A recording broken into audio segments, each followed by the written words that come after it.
2월이 되어버린 16회 차였습니다. 컨퍼런스 일정이 겹치는 순간 예상했던 수순인 것 같습니다. 덕분에 잭팟 회차로 17회차가 구성되었으니 신중한 구매로 좋은 결과 가져가시길 기원합니다. 승부식 구매 및 더 많은 실질적 수익을 목표로 하시는 분들은 고정 댓글의 링크를 통해 정보방 참여하시면 더 많은 도움 드릴 수 있도록 노력하겠습니다. 도움이 되었으면 하는 마음으로 준비했습니다. 구독과 좋아요 한 번씩 부탁드리겠습니다. 바로 시작하면 제1경기는 브라이턴과 풀럼의 만남입니다. 브라이턴은 지난 FA컵에서 뉴캐슬과 함께 퇴장을 주고받으며 연장 승부를 펼쳤고 끝내 결승골이 나오며 연승 행진을 이어가게 되었습니다. 홈에서 4연승을 노리는 와중 만나는 풀럼인데 하필 풀럼도 맨유를 꺾어내는데 성공했을 뿐만 아니라 브라이턴만 만나면 날아다니는 역대 상성이 있다 보니 브라이턴에 그저 쉽게 볼 수 없는 경기가 될 것입니다. 이 경기는 브라이턴의 상승세와 풀럼의 상성 사이에서 고민을 하게 됩니다. 경기력만 따지고 본다면 브라이턴의 압박 능력과 중앙 마무리는 홈에서 더 기세를 올릴 것이라 볼 수도 있습니다. 하지만 문제는 이번 경기 미토마가 출전이 불투명한 상황에 빠진 브라이턴이며 지난 12월 3대1의 풀럼 원정 패배를 포함해 최근 맞대결 리그 9경기에서 3-5패로 풀럼만 만나면 이기지를 못한 브라이턴입니다. 이번 경기에서도 풀럼은 기세를 잃기 싫습니다. 브라이턴과 함께 현재 승점 각각 43점과 42점으로 6위 뉴캐슬의 44점 그리고 첼시와 맨시티를 넘어 노팅엄의 48점까지 올라갈 수 있는 무한한 잠재성을 모두 가지고 있습니다. 상위 진입을 위해 서로 상당히 치열한 경기를 펼칠 것이라 보여지고 풀럼의 장점이 교체 자원의 풍부함입니다. 로우와 히메네즈 그리고 윌리안까지 교체로 쓸 정도인데 후반까지 체력전으로 간다면 브라이턴이 더 까다로워질 수도 있습니다. 첫 경기부터 정배당 양상은 없을 수 있다고 보여집니다. 무패로 접근합니다. 제2경기는 크리스털 팰리스와 입스위치의 만남입니다. 팰리스는 여유롭게 미로를 잡는데 성공했으나 이번 경기는 선수 변화가 생기다 보니 걱정입니다. 부상과 징계로 주전들을 잃는 경기에 아무리 상대는 강등권의 입스위치라지만 방심할 수 없는 경기입니다. 노리치전의 입스위치는 충분한 저력이 있었고 로테이션까지 돌렸다는 사실도 무시할 수 없습니다. 이 경기는 정말 방심하면 안 됩니다. 팰리스에게 압도적 정배당이 책정되기는 했는데 이번 경기 변수가 많습니다. 두쿠레도 부상이도 마테타도 부상으로 이탈하게 되었습니다. 여기에 휴즈는 경고 누적으로 이번 경기 징계 결장하게 됩니다. 센터라인 미드필더가 공백이 생기게 되었고 이번 경기 레르마와 와튼이 나와준다면 정말 다행이겠으나 에제가 톱으로 가면서 카마다가 공격 미드필더로 기용될 여지가 생깁니다. 은케티아가 골을 넣기도 했기에 써주면 좋겠는데 일단 변화가 생기는 것은 무시 못합니다. 입스위치도 역습과 압박의 활동량을 최근 활발하게 가져가고 있고 이번 경기 클린시트 패배를 당하지 않을 여지까지 생각하게 만듭니다. 팰리스는 리그에서 세 번째로 많은 홈 27점의 승점을 얻고 있고 경기 당일 기준 강등권에 있는 클럽을 상대로 리그 18번의 홈 경기에서 12승 6무로 진 적이 없습니다. 팰리스의 홈구지 연속 클린시트가 없다 보니 무승부 변수를 가져갑니다. 입스위치의 원정열 경기 중 8경기 득점이 있다는 점까지 무시 못하고 이번 경기는 승무로 접근할 수밖에 없습니다. 제3경기는 알라베스와 비아레알의 만남입니다. 알라베스는 마요르카를 오히려 압박하는 매서운 경기력을 보여주었고 결국 마요르카 원정에서 무승부라는 나름 값진 성적을 얻었습니다. 하지만 이번 상대인 비아레알이 최근 6경기 무패를 달리고 있고 4위까지 단승점 4점 차로 따라붙은 상황에 봐줄 여유도 없다 보니 알라베스에게는 조금 가혹하기도 합니다. 하필 이번 경기 가르시아까지 변수가 생긴 알라베스이기에 더 걱정이 커지는 알라베스입니다. 이 경기는 알라베스에게 조금 아쉽게 되었습니다. 출전할 가능성도 있지만 결국 가르시아가 출전이 불투명하다는 것부터 승무패 구매를 하면서 이번 경기 알라베스의 역배당 승리는 기대하기 어렵습니다. 최근 기세라면 공격적인 움직임의 비아레알도 충분히 당황할 수 있는데 당장 스트라이커 가르시아가 나오지 못하면 마무리가 될지 의문입니다. 물론 비아레알도 현재 모레노가 없지만 페레즈와 베리가 투톱을 잘 버텨주고 있으며 기본적으로 미드필더의 질이 다릅니다. 가르시아마저 못 나온다면 알바레즈의 비아레알 다음으로 홈에서 라리가 최저 득점팀이라는 타이틀은 더 부각될 수밖에 없고 이번 경기에서 비아레알이 근소한 차이로 승리를 거두는 것은 충분히 가능할 것이라 예상됩니다. 배당도 나쁘지 않고 승부식 구매도 한번 생각해보게 됩니다. 패로 접근합니다. 제4경기는 브렌트퍼드와 아스톤빌라의 만남입니다. 브렌트퍼드는 시즌 초 홈에서 압도적 기세로 득점을 폭발시켜 순위를 끌어올렸지만 최근에는 오히려 원정에서 연승을 기록하다가도 홈에서는 아직 7경기 2무 5패로 승리가 없습니다. 이번 상대인 빌라가 벨기에 원정을 다녀와서 체력적으로 불리하지만 아센시오와 레시포드의 영입으로 뎁스가 좋아진 빌라는 이 경기도 포기할 수 없습니다. 이 경기는 챔스 일정으로 인해서 피로도 때문인지 빌라에게 역배당이 책정되었습니다. 분명 피로도는 무시할 수 없습니다. 하지만 결국 양팀의 문제가 동일하게 수비라는 것을 감안한다면 더 날카로운 공격이 어느 쪽인지를 생각하게 만듭니다. 최근 많은 대회로 인해서인지 리그에서는 7경기 1승 3무패로 너무 흔들리고는 있는데 이번 이적 시장에서 전력 보강을 하면서 반등이 다른 대회들에서 먼저 나타났다고 생각합니다. 물론 브렌트퍼드의 위사와 은베우모의 발은 굉장히 매섭지만 레시포드와 아센시오의 영입으로 측면 자원이 너무 풍부해진 현재의 빌라는 더욱 다시 상위권 반등의 명분이 생겼다고 보여집니다.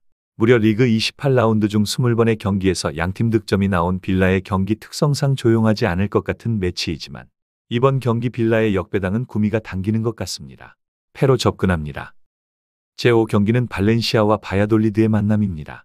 오사수나와 역대급 난타전을 전반전에 보여주다 결국 극장물을 허용했는데 발렌시아의 공격이 새로운 국면에 들어섰는지 이번 경기에 알아보고 싶은 경기입니다. 다만 상대는 리그 최악의 원정 수비를 보여주는 바야돌리드이고 6연패 탈출에 성공하며 지난 라스팔마스전에 무승부를 거두었으나 발렌시아 원정은 2009년부터 7경기 2무패로 너무 약했다 보니 이번 경기도 아찔해집니다. 이 경기는 조금 쉽게 가야 할 것 같습니다. 발렌시아의 듀로가 전방에서 너무 부진한 컨디션을 보여 걱정을 했으나 사디크가 그 자리에 치고 들어오며 공격을 보여주고 있습니다. 결국 발렌시아의 문제가 득점이었던 것을 듀로가 독박을 차고 있던 상황에 그 역할이나마 메울 수 있다면 리그 최악의 원정 수비인 바야돌리드는 충분히 뚫어줘야 합니다. 2009년부터 발렌시아를 상대로 승리가 없는 바야돌리드이기에 무승부 가능성 정도만 변수를 두지만 이번 시즌 바야돌리드의 수비는 승에 구매를 하게 만듭니다. 제6경기는 울버햄턴과 에버턴의 만남입니다. 울버햄턴은 FA컵에서 하필 쿠냐가 퇴장당하면서 규정상 이번 리그까지 징계가 연계되는 것이 이번 경기 핵심입니다.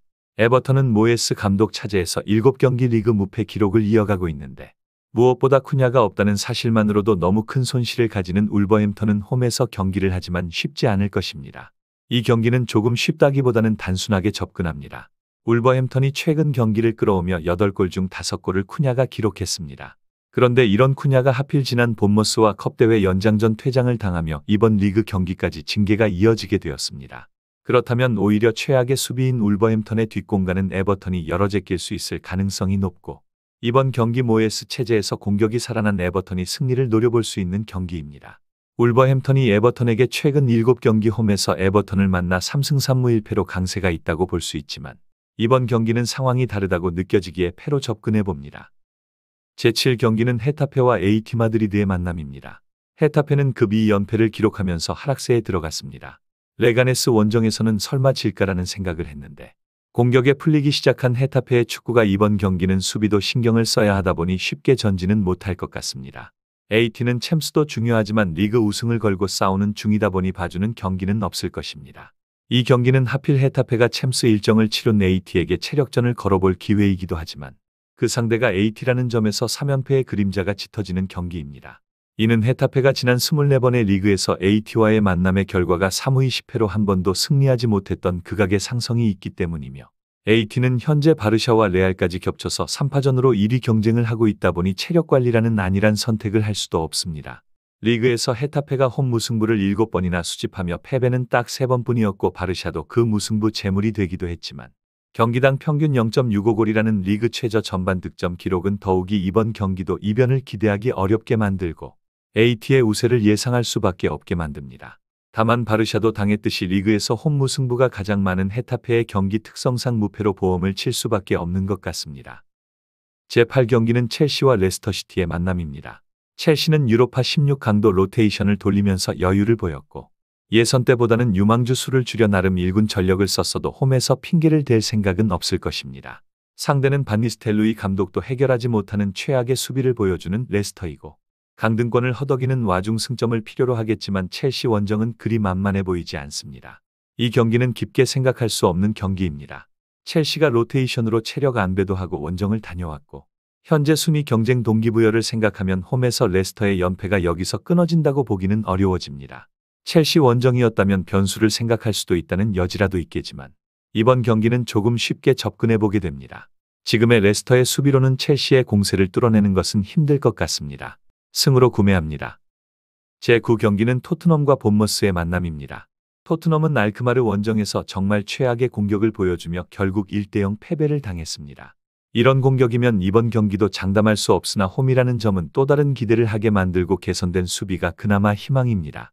상대 본머스는 컵 대회에서 공격 자체는 매서웠으나 결실이 맺어지지 않아서 아쉬웠는데 리그 2연패를 탈출하려는 본머스의 조직력은 토트넘을 상대로 리그 더블까지 노려보게 됩니다. 이 경기는 토트넘이 역배당을 받았지만 홈에서는 해볼 만한 싸움입니다. 본머스의 상승세가 한풀 꺾인 것처럼 느껴지기도 하는데 토트넘이 지난 12월 본머스 원정 당시 전력은 조금 아쉬움이 있었고 수비가 비카리오의 복귀와 함께 나름 안정화가 되어 실점이 줄어들고 있다는 것이 고무적인 토트넘입니다. 여기에 토트넘이 홈에서 본머스와의 만남은 4경기 연속 4골 이상이 나오는 난타전 끝에 3승 1패로 양팀 득점의 합은 각각 13대 6으로 흥미롭게 이뤄져 왔습니다. 이번 경기도 토트넘이 클린시트 가능성은 이미 세맨요 통제가 쉽지 않다 보니 불가능할 수는 있고 결국 또다시 서로 주고받는 싸움을 생각한다면 이번 경기는 어쩔 수 없이 승패 구매를 하지 않을 수가 없습니다. 제10경기는 레알과 라요의 만남입니다. 레알은 AT와 마드리드 더비를 다시 가져간 홈에서 챔스 1차전에 2대1 승리를 거두었고 리그에서 베티스 원정에서 보인 최악의 경기력을 뒤집고자 하는 경기입니다. 1위 경쟁이 치열한 지금 상황에 홈에서 이번 경기를 놓치는 것은 용납할 수 없습니다. 하지만 라요는 레알 전담 깡패입니다. 감독인 페레즈는 개인 감독 커리어의 레알전이 2번인데 모두 무승부였고 라요도 레알에게 1승 3무 1패로 상대 전적이 균형을 이루고 있습니다. 레알의 체력 문제까지 변수는 열어둬야 할 것 같습니다. 이 경기는 이변을 한번 노려봐야 하는 경기인 것 같습니다. 레알이 홈에서 지난 11월부터 리그는 무패 행진을 달리고 있고 딱 한 번의 AT와 무승부를 제외하고 모두 승리했으나 라요와는 상성이 좋지 못합니다. 언급드린 대로 페레즈 감독 커리어와 최근 성적까지 무승부로 버티기 가능성을 배제할 수가 없고 이번 경기 체력적인 부분까지 감안한다면 레알이 의외로 고전할 수 있다고 여지를 남기게 만듭니다. 레알의 전력이야 말하면 입만 아픈 수준이다 보니 당연히 승리 정배당은 어쩔 수 없는데 다른 경기에 복수 선택 투자를 하기보다는 독식을 노린다면 여기에 투자를 해볼 수 있다고 생각합니다. 승무로 접근하게 됩니다. 제11경기는 메뉴와 아스널의 만남입니다. 메뉴는 소시에다드 원정에서 나름의 성과를 얻어냈고 이번 홈에서는 PSV를 학살한 아스널을 만납니다. 아스널은 부상병동의 공격이 흔들릴 수 있었지만 왼쪽에서 은하넬이라는 선택은 기대감을 꾸준히 만들어주고 외대고르가 받쳐주니 걱정이 덜어집니다. 이번 경기에서도 과연 지난 컵대회 경기력과는 다른 모습을 보여줄 수 있을지 궁금해집니다. 이 경기는 메뉴의 경기를 보시는 분들은 많이 답답함을 느낄 수밖에 없는 경기일 것 같습니다. 현재 메뉴의 공격이 지난 경기처럼 역습 상황에서 한 방을 만들어내는 것처럼 매번 잘 이루어지는 것도 아니고 당장 아스널의 빌드업 체계를 파괴하는 것조차 어려운 경기가 될 가능성이 높아 보입니다. 다만 OT에서 메뉴가 아스널에게 지난 5년간 2승 2패로 선방하고는 있으나 이번 시즌 이미 아모림 체제에서 컵대회의 아스널 원정을 버텨내는 모습을 보였다는 것과 현재 아스널의 공격의 부재가 지금까지 이어지고 있다는 것은 아스널의 챔스 공세를 또 볼 수 있을 것이라 장담할 수는 없습니다. 하지만 아스널은 11월 11일부터 모든 대회 원정 유일한 패배가 EFL컵 뉴캐슬 원정 한 경기뿐이었고 은하네리가 이렇게 외대고르와 합이 잘 맞아준다면 당장 메뉴의 왼쪽 수비는 계속 당황할 것으로 보여집니다. 패로 구매합니다. 제12경기는 빌바오와 마요르카의 만남입니다. 빌바오는 로마 원정에서 알바레즈의 퇴장으로 10분여를 버티지 못하고 결국 2대1 패배를 1차전 당하고 말았습니다. 하지만 당장 4위 방어를 해야 하는 비아레알과 순위 경쟁에 쉴 틈이 없습니다. 이나키 윌리엄스가 풀타임을 로마 원정에서 뛰었다는 것이 이번 경기 벤치로 내려갈까 불안 요소가 있지만 이번 경기 상대인 마요르카는 빌바오 원정에서 9경기째 승리가 없이 그중 6경기를 무득점으로 물러섰다 보니 이번 경기에서 홈팀 빌바오의 배당이 이렇게 낮게 책정된 이유는 있어 보입니다. 마요르카도 6위 경쟁권에서 리그는 4경기 3무 1패로 버티고 있다만 그중 3경기가 홈경기였고 빌바오 원정은 쉽지 않아 보입니다. 이 경기는 빌바오가 체력적으로 까다로운 일정을 소화하게 되었지만 홈경기라는 점에서 많이 달라집니다. 빌바오는 이번 시즌 홈에서 8승 3무 1패로 AT 마드리드에게 한 번 패배한 것이 유일한 오점이었습니다. 워낙 공수 밸런스가 압도적으로 바뀌며 26골 8실점의 득실 마진을 보여주고 있습니다. 그런데 많은 분들은 무승부 가능성을 고민하실 수밖에 없습니다. 다만 마요르카는 홈에서 오히려 5승 5무 4패로 무승부를 쌓아왔으나 원정에서는 딱 한 번의 무승부만 있었습니다. 이번 경기도 빌바오의 공세에 버티는 것은 쉽지 않을 것으로 예상됩니다. 이나키가 로마 원정 풀타임을 뛰었다 보니 이번 경기 나오지 않을 가능성은 충분히 있지만 베렌게르와 그루제타가 다시 스타팅으로 올라오고 산세트가 복귀한다면 대승은 못하더라도 승리는 가능할 것 같습니다. 승으로 구매합니다. 제13경기는 베티스와 라스팔마스의 만남입니다. 베티스는 비토리아에 결국 그 구반 동점을 허용하면서 홈에서 2대2라는 결과를 가져갔습니다. 레알전과는 사뭇 다른 경기를 해버렸고 오히려 분위기를 주도하지 못하는 내용은 이번 경기도 불안감을 더할 수는 있습니다. 하지만 상대는 강등 외줄타기를 하고 있는 라스팔마스이고 이번 경기 패배 시 강등권으로 떨어질 가능성은 발렌시아가 바야돌리드를 만나기에 더 높아지는 것 같습니다. 이 경기는 라스팔마스가 분위기를 뒤집기에는 역부족인 경기라고 보여집니다.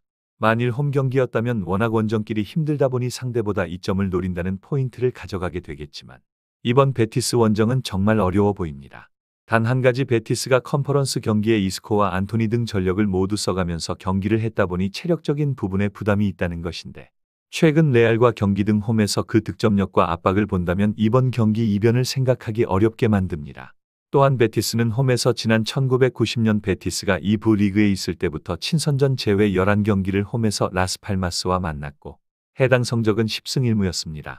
놀랍게도 해당 11경기에서 실점이 딱 1실점밖에 없었다는 것이며 이번 경기도 그 추세를 바꾸기는 어려울 것 같습니다. 승으로 구매합니다. 제14경기는 소시에다드와 세비야의 만남입니다. 꽤나 어려운 매치입니다. 소시에다드는 메뉴와 주중 유로파 경기로 체력 부담이 있을 것 같습니다. 최근 리그에서 흔들리는 모습도 분명히 있고 이전과 같은 수비의 견고함이 사라진 소시에다드의 축구는 언더만 그저 바라는 클럽도 아닙니다. 여기에 상대인 세비야도 최근 리그 8경기 5번의 무승부로 승점을 야금야금 챙기고 있는데 홈에서 이미 2대0으로 패배를 하기는 했으나 최근 득점 수순과 원정 4경기 2승 2무의 원정 반등세도 이번 경기 희망을 더해줍니다.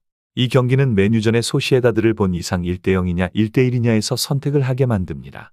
세비야는 루케바키오의 활약을 계속해서 살리려고 나올 텐데 공격 자체가 소시에다드를 지속적으로 뒷공간 압박을 할 수 있을 것이라 생각은 하지 못하지만 엔네실이 없는 체제에서 지금의 세비야는 코파를 포함해 15경기 중 14경기에서 득점은 계속하고 있습니다.